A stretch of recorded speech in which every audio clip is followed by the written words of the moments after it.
Alam mo, naaalala namin kita, Kyla. Ikaw, maaala-ala mo kaya? Maaala-ala mo kaya ang tulad ko? Naaalala mo kaya na mayroong isang lalaki na nagpapaliw sa'yo, na naghihintay lamang sa'yo, na sana mawala ang katorpihan ko? Century Records! Hambog sa katorpihan!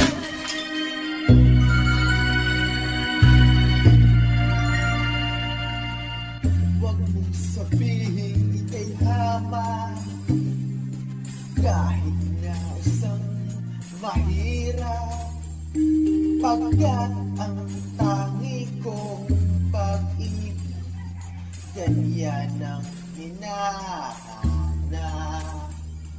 Akin ko ang kayamanan, kung ang puso'y salawahan. Nais kong ipag-ibig na tunay at walang kamatayan.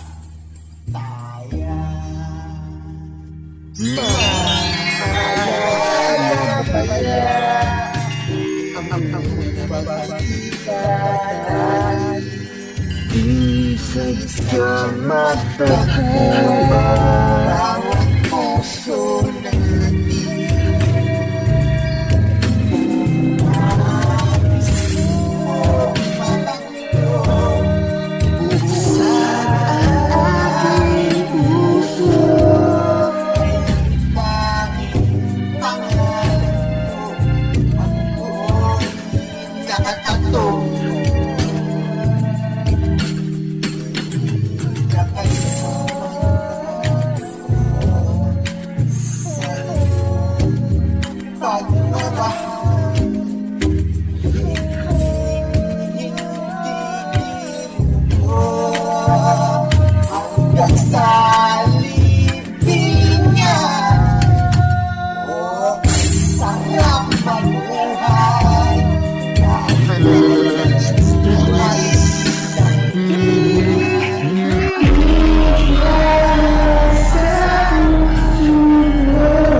lasing sa pag-ibig.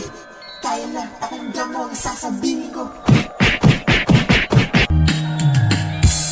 Maalaala mo nga ang unang pagkikita natin, di sadyang magtagpo ang bawat puso natin. Kailan naaalala mo pa kaya yung mga panahon yun na magkatagpo tayo, pinagtagpo tayo ng tadhana doon sa sambahan ng Panginoon? Naaalala mo pa kaya ang mga sandaling yun na magkita tayo, parang ang dali lang ng oras noon? Kasi ako mula noon hanggang ngayon, naaalala ko pa rin yun. Nanginginig ang katawan ko sa sobrang katorpehan ko sa'yo nun. Nanginginig ang katawan ko sa kagandahan mo, nagniningning ang kagandahan mo sa mga mata ko. Ano ba itong aking nadarama? Ay ewan ko, humahanga lang kasi talaga sa'yo. Pero bakit ganun? Pinagtagpo nga tayo ng Panginoon, pero torpe naman ako, eh di wala rin kwenta yan. Bakit ba ganyan? Di ka makalimutan ng puso ko, ang pag-asa'y ayoko isuko. May pag-asa pa kaya mawala ang katorpehan ko? Palibasa na daramang pag-ibig ko sa'yo ay totoo. Oo ang isip ko, ikaw lagi naaalala. Oo ang puso ko, ikaw doon ay nakatatuna. Ika'y laging andoon sa puso't isip ko. Ang puso't isipan ko sa'yo lang nakatuon. Nakatuon. Bang! Bakit ba priority na naman ito? Bakit ba hindi ka naman na sa alaala ko na mga anak? Tagal na mo, tagal na nakarewa mo. Maalala mo lang isang tulad ko na hibang sa'yo. Ako hibang na ibang